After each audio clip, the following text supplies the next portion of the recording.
Est-ce que tu connais ton horizon de placement? Est-ce que tu dois en avoir un qui englobe tous tes objectifs ou un horizon de placement différent pour chaque objectif? La réponse que tu vas donner à ces deux questions va faire varier du coup les solutions qui sont le plus adaptées à toi pour répondre justement à tes besoins. Alors découvrons ensemble l'importance de cette notion pour prendre les bonnes décisions financières. Tout d'abord, qu'est-ce que l'horizon de placement?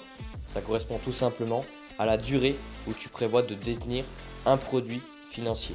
On distingue généralement 3 heures de temps. Un horizon de placement court terme, quand c'est inférieur à 3 ans. Un horizon de placement moyen terme, entre 3 et 10 ans. Et long terme, lorsque cela dépasse les 10 ans. Définir précisément ton horizon de placement va être essentiel pour déterminer et choisir un produit, une solution qui va être du coup adaptée à tes besoins pour éviter de prendre des mauvaises décisions qui pourraient te pénaliser à l'avenir. Par exemple, si tu as un projet d'épargne pour ton enfant dans 2 ans ou pour faire des travaux dans 2 ans, il est important que ton argent reste disponible et que tu puisses l'utiliser au moment voulu. On va donc privilégier le livret A ou le fonds euro d'une bonne assurance vie pour venir préparer cet objectif-là. L'argent est sécurisé, disponible avec un niveau qui varie entre les deux et du coup le taux de rendement n'est pas forcément le meilleur qu'on va trouver sur le marché, mais c'est pas grave parce que ça répond à notre objectif court terme. En effet, la durée de ton placement, donc la disponibilité de ton argent, va être étroitement liée du coup à son potentiel de rendement et à son niveau de risque. Pour un horizon très court, il est recommandé de choisir un placement sans risque où l'argent est constamment disponible, tels que les livrets A ou le fonds euro d'une bonne assurance vie comme je te l'ai cité précédemment. Le rendement sera assez faible par rapport à ce qu'il existe sur le marché, mais on a besoin de cet argent court terme, donc on agit en conséquence.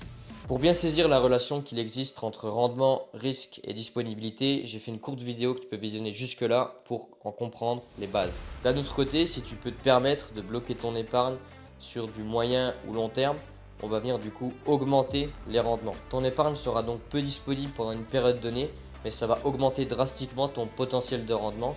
Et c'est vraiment ces choix-là, ces stratégies-là qui vont te permettre d'avancer vers tes objectifs, d'acquérir un bien immobilier, de préparer les études des enfants, de préparer la retraite, etc.